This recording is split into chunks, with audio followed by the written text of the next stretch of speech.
আসসালামু আলাইকুম and hello everyone, কেমন আছেন সবাই?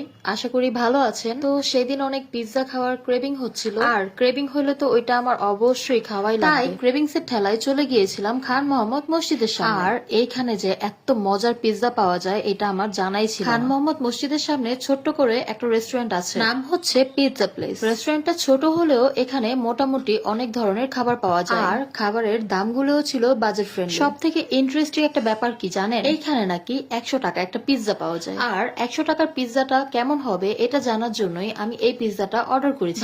ভাই 100 টাকায় যে এত ভালো কিছু পাওয়া যায় এইটা আমার আগে জানা ছিল না। এটা ছিল 7 ইঞ্চির একটা পিৎজা। পিৎজাটা ছিল টপিংস এ একদম ওভারলোড। টপিংস এর মধ্যে ছিল capsicum, black olive, chicken and onion. চিকেনও দিয়েছিল খুব ভালো পরিমাণে। দেখতে যেমন টেম্পটিং লাগছে, খেতেও ছিল অসাধারণ। তারপর নিয়েছিলাম এই চিকেন মিট বক্স, আর এইটাও অনেক ভালো ছিল। অন্যান্য জায়গায় মিট বক্স খেতে গেলে দেখা যায় চিকেনের থেকে আলুর পরিমাণ বেশি, কিন্তু এইখানে তেমনটা হয়। এটা ছিল চিকেনে ভরপুর মিট বক্স। এই মিট বক্স এর মধ্যে চিকেন ছাড়া আরো দিয়েছিল potato wedges and chicken sausage. Honestly speaking এটা টেস্টিও ছিল 10। আর এই মিট বক্সটার দাম নিয়েছিল 150 টাকা। তারপর নিয়েছিলাম থাই স্যুপ, তবে থাই স্যুপটা তেমন একটা ভালো ছিল না। এই স্যুপের টেক্সচারটা ছিল একদম পাতলা, আর স্যুপের মধ্যে চিকেন আর মাশরুমের পরিমাণটা খুবই কম ছিল। এই স্যুপের দাম ছিল 150 টাকা, আর স্যুপের প্রাইস অনুযায়ী আমার কাছে কোয়ান্টিটিটা অনেক কম। তবে পিৎজা আর মিট বক্সটা অনেক ভালো ছিল। আর আমি পিৎজাটা খাওয়ার জন্য হলো এখানে আবার আর সবার শেষে নিয়েছিলাম এই লাচ্ছিটা। তো আমার আজকের ভিডিওটা এই পর্যন্তই। আল্লাহ হাফেজ।